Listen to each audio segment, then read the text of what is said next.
The ego is a very powerful force, and you can use it to help you, or you can let it control and destroy you. A story that highlights the dangers of an inflated ego is the story of Icarus, son of Daedalus, a master craftsman who lived in ancient Greece. I'll start the story when Icarus and Daedalus were imprisoned in a tower for the part they played in the death of the Minotaur.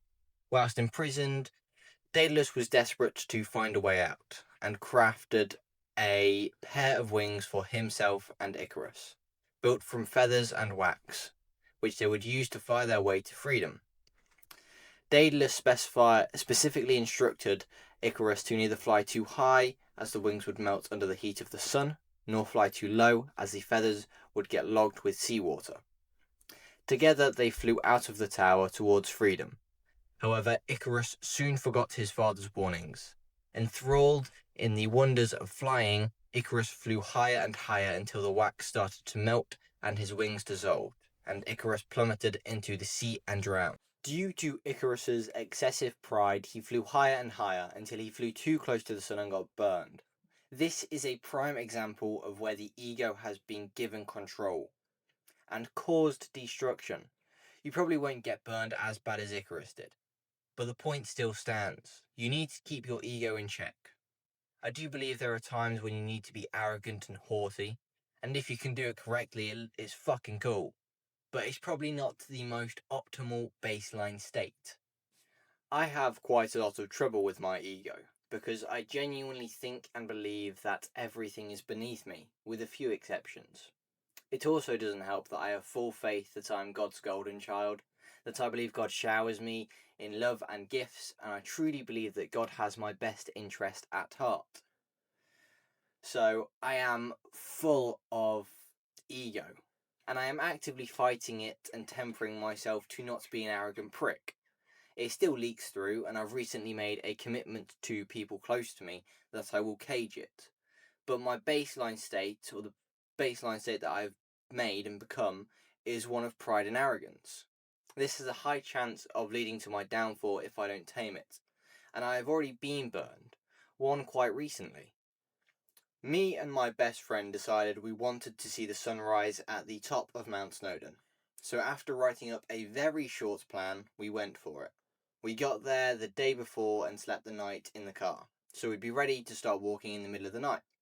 We started the walk at 12:30 after having 2 hours of sleep, and 2 hours in we got to a part where the path splits and the route we need to take is no longer obvious.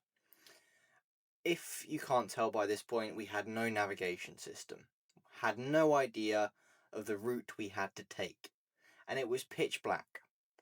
So, like any normal person or smart person, we decided to just head up, thinking if we go up, we'll get to the top eventually, or we'll just rejoin the path. After climbing for 30 minutes with our chests pressed right against the mountain like this, we find a ledge that has enough space for us to comfortably sit. So we take a seat and look around us. We look down and it is just darkness. That wasn't an option.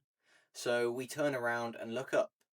It was basically just a wall of rock. That also wasn't an option. We end up waiting for the sun to come up and manage to find our way down.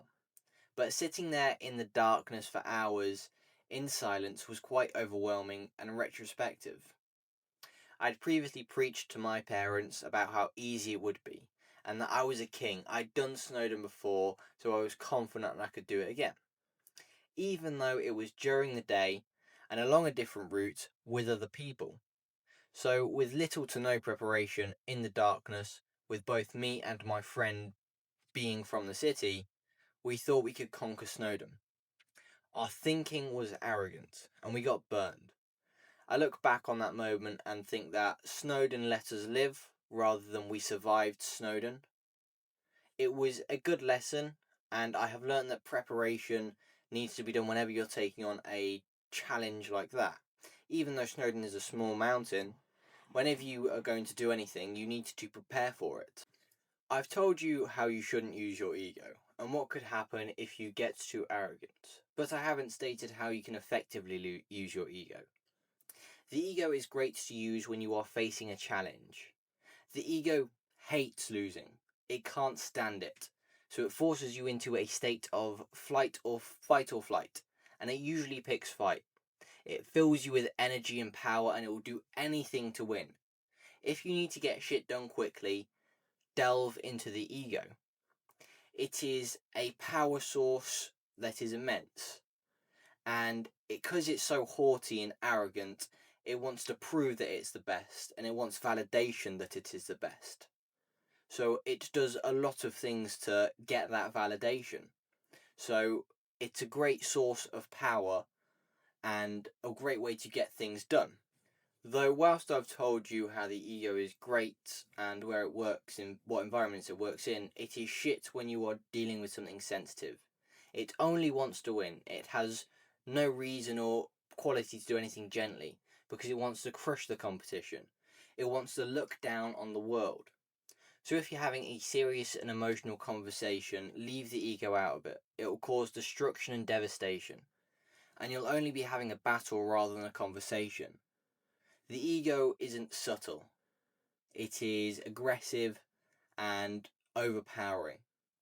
So it is not useful to use in a situation where you need to be gentle, subtle, caring, and you're trying to get your point across calmly. The ego is only useful for when you want to crush and overwhelm and be right and win.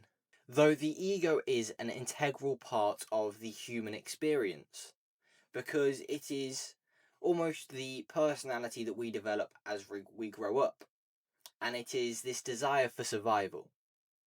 That is what the ego is. It craves survival, and if it feels like it's wrong, that feels like death to it. That's why it needs to win all the time. That's why it needs to be right.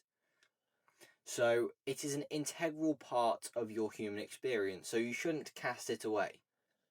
I think getting rid of the ego completely is just as bad as being too controlled by the ego. So you need to strike a balance and have enough ego and have it at the right times, and have enough self-conscious and have that at the right time.